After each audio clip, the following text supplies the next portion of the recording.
The violet sky of Irelia seemed to pulse, as though the planet itself was alive, breathing in sync with the surrounding universe. A massive storm cloud gathered over the distant mountains, swirling with an unnatural intensity. The air was thick with the scent of strange metallic flowers, their bioluminescent petals glowing faintly under the moonlight. For Captain Alex Royce and his team, this was an alien world, far removed from the familiar Earth they called home, but their mission was clear: peace. They had come to the Tsarkari homeworld with a singular purpose: to negotiate an alliance, or at the very least, to prevent the inevitable war that loomed on the horizon. The Tsarkari, an ancient species with highly advanced technology, had isolated themselves from the rest of the galaxy, keeping their knowledge and resources to themselves. Humanity's rapid expansion into the galaxy had made them a target of Tsarkari suspicion, and attempts at diplomacy had been met with hostility. Royce stood at the head of his delegation as they approached the Tsarkari city.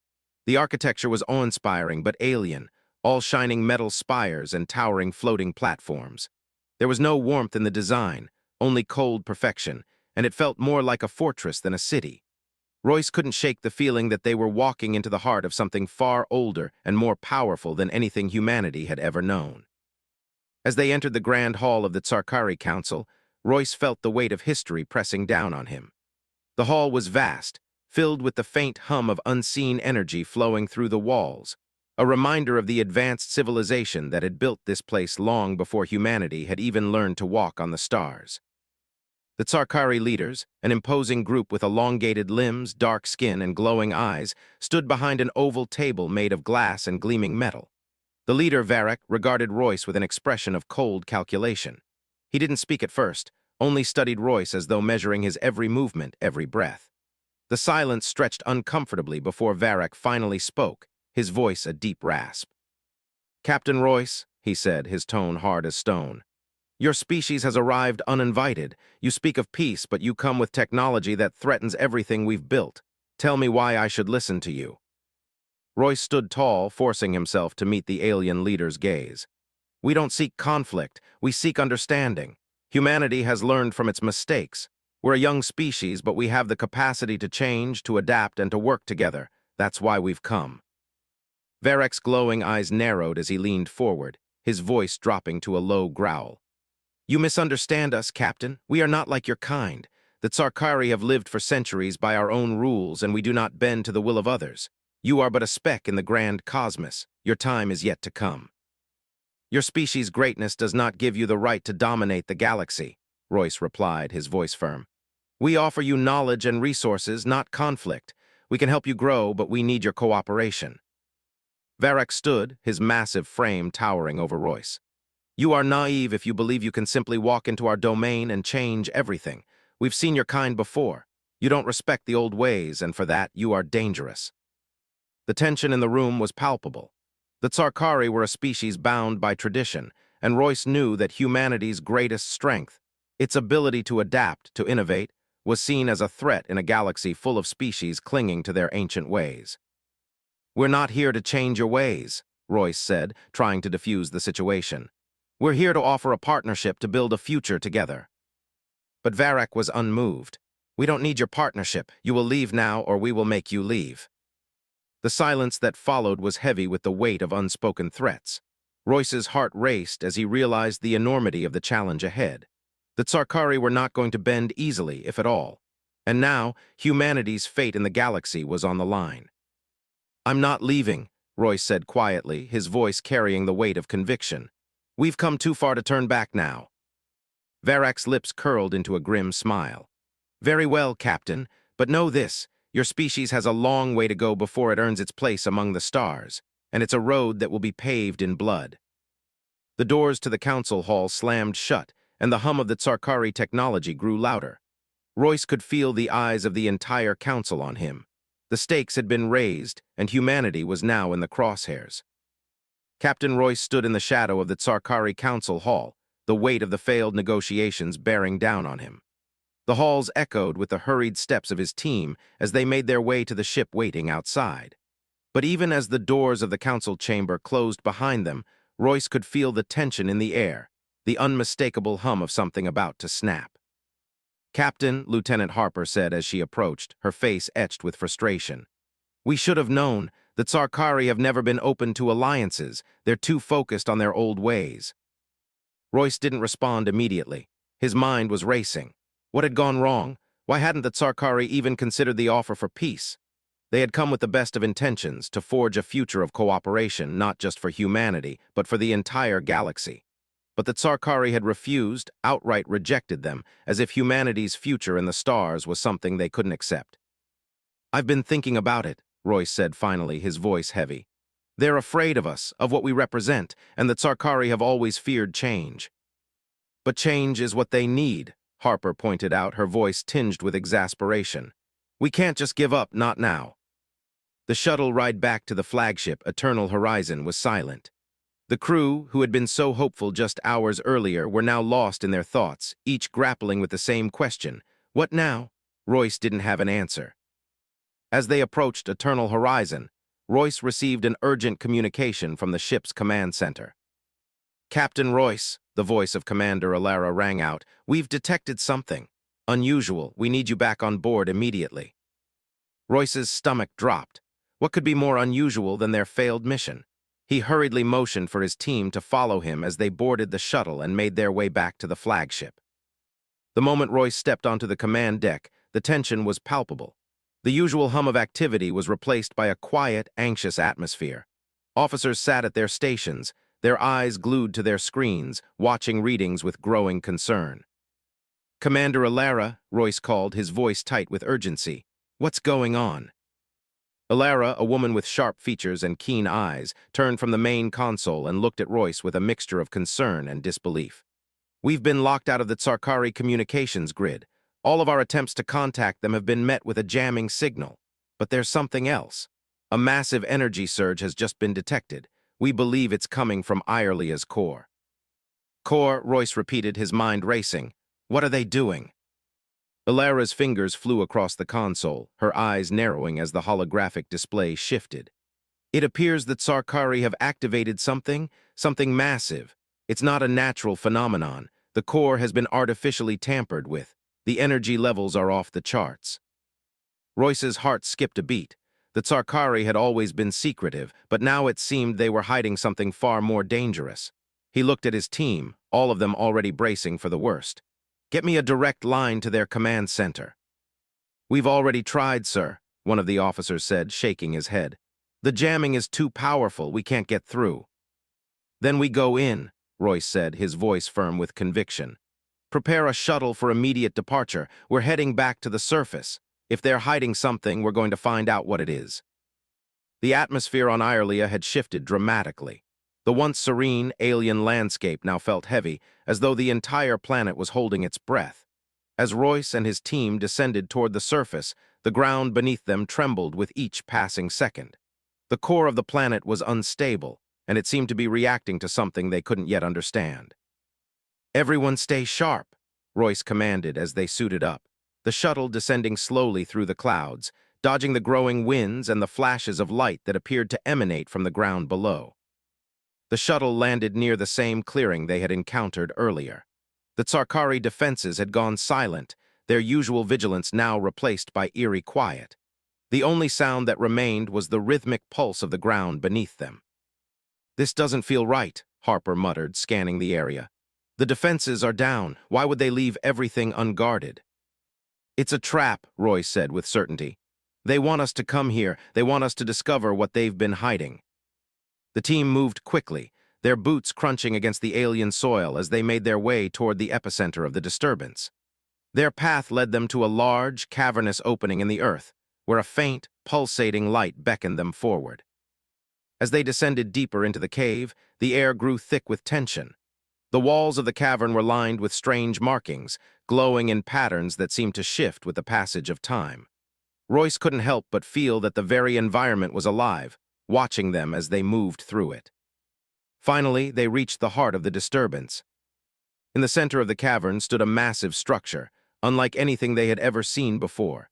It was a complex array of alien technology, twisting metal and energy conduits that hummed with life. At its core, a bright, flickering light pulsed like the heartbeat of the planet itself.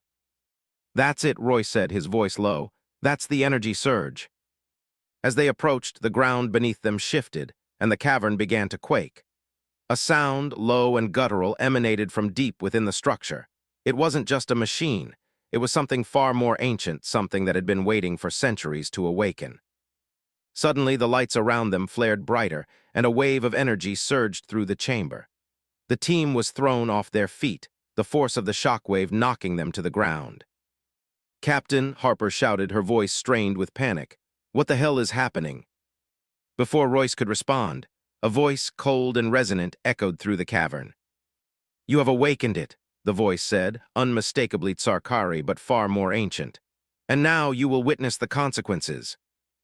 The air crackled with tension as the alien structure hummed louder, the pulsating light at its core becoming blinding.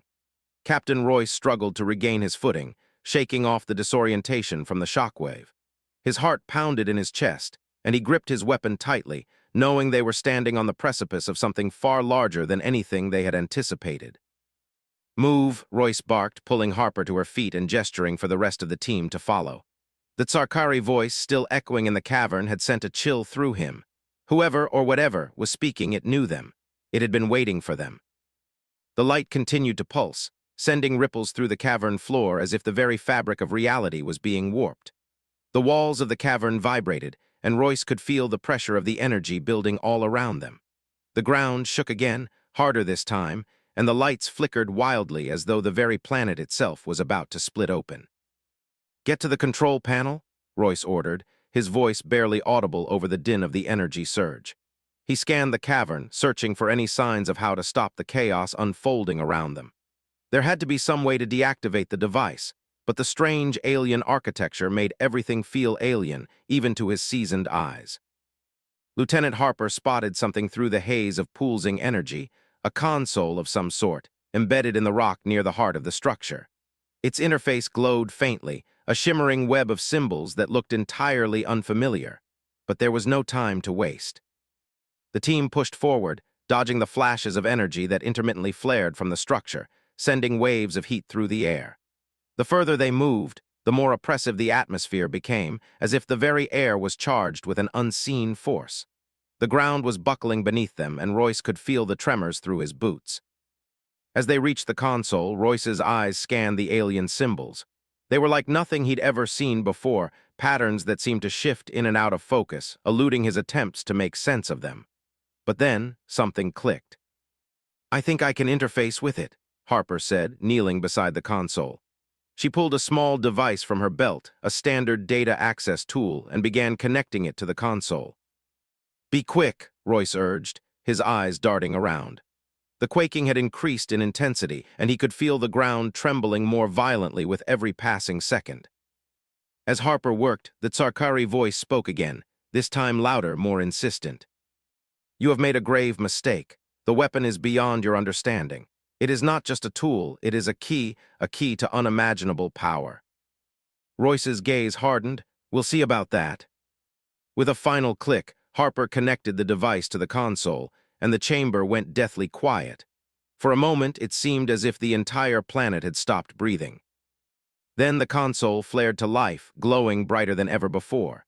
The strange symbols on its surface began to shift rapidly, forming new patterns. A map of the planet's surface appeared, highlighting certain locations in red, places that were familiar to Royce. His breath caught in his throat. "They're planning to release the full force of the weapon," Royce muttered, staring at the map. "It's not just a weapon, it's a network. A planetary defense system that can target anything, and it's designed to protect the Tsarkari at all costs." Harper's fingers flew across the console, trying to override the system, but the alien technology was complex, designed to resist human interference. As she worked, Royce could see that time was running out. The entire planet was vibrating beneath their feet. It wouldn't be long before the weapon was fully activated. The Tsarkari voice spoke again, its tone now almost smug. "You cannot stop what has been set into motion. The weapon is part of the ancient foundation of Irelia. It will not be undone." "Maybe not," Royce said, glancing over his shoulder at his team, "but we've been through worse." Harper glanced up at him, her face tight with concentration. "I'm trying, Captain, but this thing is complicated. It's linked to the planet's core. It's almost as if it's alive." Royce's mind raced. If the weapon was linked to the core, that meant destroying it would mean destroying Irelia itself. They had no choice but to stop it before the Tsarkari unleashed its full power. He needed answers, but where could they find them? In a flash of insight, he turned to the alien symbols flashing on the console. The Tsarkari said it's a key. What if the key isn't just a weapon? Royce muttered to himself. Suddenly, the console shifted again, revealing a new set of symbols, ones that were unlike anything they had seen before. They looked like coordinates, a location deep beneath the surface of the planet. "This is it," Royce said, stepping forward. "We need to get to these coordinates. This is where the heart of the weapon is being powered." Before Harper could respond, a tremor shook the ground with such force that the team was thrown off balance. The walls of the cavern cracked, sending showers of debris down on them. "We don't have much time," Royce shouted, pulling Harper to her feet. "Let's move." The journey to the coordinates was a harrowing one. The planet's surface was now shifting violently, and the once silent defenses began to react, sending blasts of energy toward them. The team sprinted through the crumbling caverns, navigating their way toward the epicenter of the weapon. The once innocuous landscape had turned into a nightmare. As they reached the heart of the cavern, they found the source of the power, a massive crystal-like structure, pulsating with a dark, eerie energy. The energy field around it was so intense that it crackled with every movement, making it almost impossible to get close. "This is it," Harper said, her voice shaking. "This is the source." Royce stepped forward, his hands steady as he pulled out a device from his belt. "We need to shut it down now." But as he activated the device, the Tsarkari voice boomed through the cavern once again. "You are too late," it said. "The weapon has already been awakened. Your efforts are futile." The cavern shook with a violent tremor, sending loose stones and debris scattering in all directions. Royce, Harper, and the rest of the team stumbled, trying to regain their balance as the ground beneath them buckled and split open. The crystal at the center of the cavern pulsed erratically, its jagged edges glowing with a fierce, unnatural energy. It had been dormant for centuries, but now, awakened, it was alive with power. "Captain," Harper shouted over the deafening rumble of the planet's core, "we have to shut this down now. If we don't, it's going to tear the planet apart." Royce's mind raced, piecing together everything they had learned. The weapon wasn't just a defensive system. It was a biological, quantum organism intertwined with the planet itself. The Tsarkari had built it centuries ago, but now it had become something much more dangerous, evolving into a self-sustaining entity that could wipe out everything in its path. "We don't have much time," Royce said through clenched teeth, looking at the pulsating crystal that seemed to be feeding on the planet's core. "Harper, can you interface with it? We need to find a way to sever its connection to the core before it consumes everything." Harper's face was grim as she surveyed the glowing structure. "It's not like anything we've ever encountered. It's not just technology, it's a living organism. If we destroy it, we might end up destroying the planet in the process." Royce turned to his team, their faces hardened with resolve. The world was literally crumbling around them, but they had a job to do. They had come to prevent war, to save humanity's future in the galaxy. They couldn't fail now. "We don't have a choice," Royce said firmly. "If we don't stop it, Irelia will collapse into itself. All of us will die along with everyone else on this planet." Harper nodded, pulling out her data pad and connecting it to the alien crystal. She worked quickly, her fingers flying across the screen as she tried to make sense of the alien data. The symbols on the crystal seemed to shift and change as the device interfaced with it, sending out pulses of light and strange vibrations that filled the entire cavern. Come on," Harper muttered under her breath, frustration evident in her voice. "It's resisting everything we throw at it. The system is designed to fight us." As Harper struggled with the console, Royce's eyes scanned the surroundings. The Tsarkari had underestimated humanity, and now they were paying the price for their arrogance. But as the planet's core continued to shake and the energy field intensified, Royce knew that they didn't have much time left. "Harper, focus," Royce ordered, his voice urgent. "We need to break its connection to the core. Whatever you're doing, keep at it. If you can isolate the power source, we can kill the connection before it destabilizes everything." The ground trembled again, and this time, a loud crack echoed through the cavern. Royce's eyes widened in horror as the crystal began to fracture, lines of bright energy spiraling from the cracks. The energy surge intensified, and the air felt thick with a palpable sense of doom. "We're running out of time," Harper shouted, her face drawn with strain. "The feedback loop is going critical. If we can't shut it down now, we'll never be able to stop it." Without thinking, Royce lunged forward, his hand reaching out to the console, his fingers brushing against the alien interface. The moment he touched it, a violent shockwave of energy coursed through his body, sending him crashing back into the wall. His vision blurred, and for a moment he thought he might lose consciousness. But there was no time for that. Through the haze of pain, he heard Harper's voice calling out to him, frantic and filled with urgency. "Captain, don't touch it. You're going to fry your circuits." Royce gritted his teeth, ignoring the blinding pain shooting through his body. "I'm fine," he said, his voice hoarse. "I have to stop this." As the crystal's energy continued to grow, something inside Royce clicked. He wasn't just a soldier anymore. He was the bridge between his people and an entire galaxy. The Tsarkari may have seen humanity as a fleeting threat, but they hadn't accounted for the sheer determination and ingenuity that came with being human. "Harper," Royce said, struggling to his feet, "you need to focus. The Tsarkari never realized that humans don't just survive, they adapt. We learn, we change, and we never back down." Harper nodded, determination flashing in her eyes. She pulled her data pad closer and began to enter new commands. The interface began to pulse more slowly, the symbols flickering in rhythm with her input. Royce stepped back, watching in tense silence as the energy field began to fluctuate. The atmosphere was charged with static, as if the entire cavern was holding its breath. A final surge of power shot through the crystal, a blinding burst of light that engulfed the entire chamber. For a split second, everything went silent. Royce thought they had failed. Then the light faded, and the ground stopped shaking. Harper's voice broke the silence, her voice hoarse but triumphant. "It's done. I think we did it." Royce looked around in disbelief. The pulsing energy had stopped, and the crystal, once a living, thrumming mass of power, had gone dark. The planet no longer trembled beneath their feet. "How?" Royce asked, incredulous. "I isolated the feedback loop and severed its connection to the core," Harper explained, still catching her breath. "It was tricky, but the energy was linked directly to the crystal. Once I broke the connection, it stopped feeding off the planet's core." Royce looked down at the now dormant crystal. They had done it. They had saved Irelia from destruction. But just as they began to relax, a low, rumbling sound reverberated through the cavern once more. Royce slowly regained consciousness, his vision blurred and his senses battered by the aftermath of the explosion. His head throbbed with a sharp, persistent pain, and his body ached from the impact. He could feel the vibration of the ground beneath him, though it was now far weaker than the violent tremors they'd felt before. The first thing that hit him was the silence. The deep rumbling, the hum of energy, all of it had ceased. Royce's heart skipped a beat. Had they succeeded? Was it really over?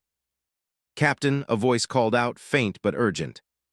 It was Harper. Royce groaned and pushed himself up, blinking hard to clear his vision. The world around him was hazy, but the cave was still standing, surprisingly intact considering the devastation they'd just caused. The air was thick with smoke and dust, but there was no sign of immediate danger. It was eerily quiet. "Harper," Royce rasped, struggling to sit up.